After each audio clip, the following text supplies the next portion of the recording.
Hello guys, Bihar के जो 7th phase vacancy में जो एलिजिबिलिटी है उस पर जो वीडियो हमने बनाया उस पर एक बहुत इम्पोर्टेंट कमेंट है कि जो मान लीजिए बच्चे 2022-23 में पास किए हैं वो फॉर्म फिलअप कर सकते हैं क्या। आपका जवाब है कि बिल्कुल हाँ। और यहाँ पर ना एक बिल्कुल कंसेप्ट दिमाग में रखिए, क्योंकि अभी 7 फेज़ की नियमावली भी नहीं आई है और इसका बहुत क्लियर सा रूल है किसी भी एग्ज़ाम के लिए। जब भी कोई फॉर्म निकलता है तो उस डेट तक जब वो फॉर्म आया है, जैसे केवी का ही फॉर्म आया था तो उसमें भी क्या था कि उस डेट तक जब वो फॉर्म आया है उसका एक डेट होगा फॉर्म भरने का डेट, उस दिन तक के पहले अगर आपका सीटीईटी क्वालिफाइड है तो आप उसमें अप्लाई कर सकते हैं। जैसे कि ये 7 फेज़ की बात बहुत दिनों से चल रही है, अगर ये जब ये 2022-23 का एग्ज़ाम हुआ उससे पहले अगर ये हो जाता तो ऑब्वियसली 2022-23 वाले एप्लीकेबल नहीं होते, क्योंकि तभी तो एग्ज़ाम भी नहीं हुआ है, रिजल्ट भी नहीं आया है। क्योंकि अब रिजल्ट आ गया है तो अब निश्चित रूप से आप भर सकते हैं, इसमें कोई डाउट नहीं है। अब इसका एक और सिनारियो मैं लेता हूँ, हो ना हो अगर कल को ये 7th फेज़ नियोजन सरकार डिले कर देता है और ये जुलाई अगस्त चल जाता है, तो जो बच्चे जुलाई में अगर मान लीजिए सीटेट हो गया और उसमें कुछ बच्चे जो है पास कर गए तो वो भी अप्लीकेबल हो जाएंगे नियोजन के लिए।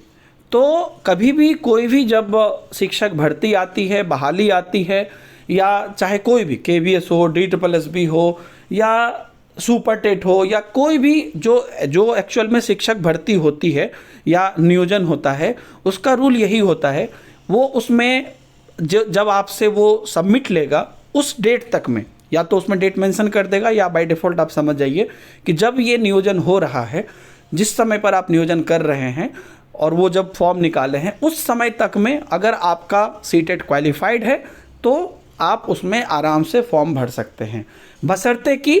आपका जो बाकी क्राइटेरिया है वो भी फुलफिल हो। बाकी क्राइटेरिया से मेरा यहाँ क्या मतलब है, जैसे कि सीटेट में अफेयरिंग को भी अलाउड कर दिया गया, लेकिन बहुत बच्चे ऐसे हैं जिनका बीएड अभी कंप्लीट नहीं हुआ है तो वो एलिजिबल नहीं होंगे, क्योंकि नियोजन का तो ये बेसिक रूल है कि आपका बीएड होना चाहिए और मान लीजिए सीटेट होना चाहिए। तो सीटेट ने तो अपियरिंग अलाउ कर दिया है, लेकिन वो नियोजन में वो अपियरिंग तो अलाउ नहीं करेंगे, तो उस केसेस में बच्चे नहीं भर पाएंगे। लेकिन अगर आपका बीएड कंप्लीट है और आप 2022-23 में सीटीईटी आप कर लिए हैं तो आप अप्लाई कर लेंगे। अब जो बच्चे, इसका एक और सिनारियो मैं बता देता हूँ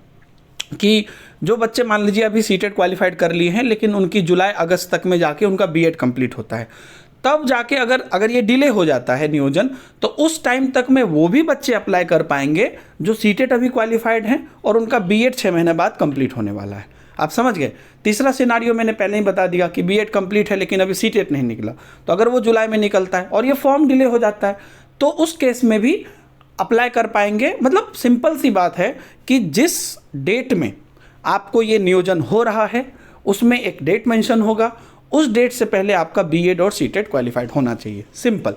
अगर हो गया है तो ठीक है, और नहीं हुआ है, कोई भी एक चीज़ अगर नहीं हुआ है तो अप्लाई नहीं कर पाएंगे। ये इसका कंक्लूजन। Thank you.